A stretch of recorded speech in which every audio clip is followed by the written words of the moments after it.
LDF സർക്കാരിന്റെ ഭരണത്തിൽ എല്ലാ മേഖലകളിലും തകർച്ചയാണ് ഉണ്ടായിരിക്കുന്നതെന്ന് പ്രതിപക്ഷ നേതാവ് വി.ഡി. സതീശൻ. ഉന്നത വിദ്യാഭ്യാസ മേഖലയിലും തകർച്ച നേരിടുകയാണ്. ജനങ്ങളെ ദ്രോഹിക്കുന്ന ഒരു സർക്കാരായി LDF സർക്കാർ മാറിയിരിക്കുകയാണ്. ഇതിന് അറുതി വരുത്താൻ UDF അധികാരത്തിൽ വരുമെന്നും വി.ഡി. സതീശൻ പറഞ്ഞു. കൊല്ലം CSI ഹാളിൽ ഓൾ ഇന്ത്യൻ ഫോർവേഡ് ബ്ലോക്ക് സംഘടിപ്പിച്ച രാഷ്ട്രീയ സമ്മേളനം ഉദ്ഘാടനം ചെയ്യുകയായിരുന്നു വി.ഡി. സതീശൻ.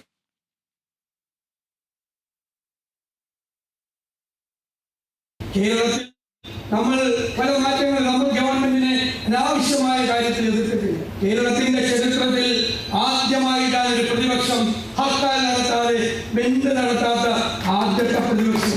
ചോരയിൽ കുതിർന്ന സമരങ്ങൾ നടത്തിയിട്ടല്ല. ജനാധിപത്യം എന്ന് പറയുന്നത് ഒരു ഡിസ്കോഴ്സാണ്. ഇവിടെ ചർച്ചകൾ നടക്കണം, സംവാദങ്ങൾ നടക്കണം, സമരങ്ങൾ നടക്കണം.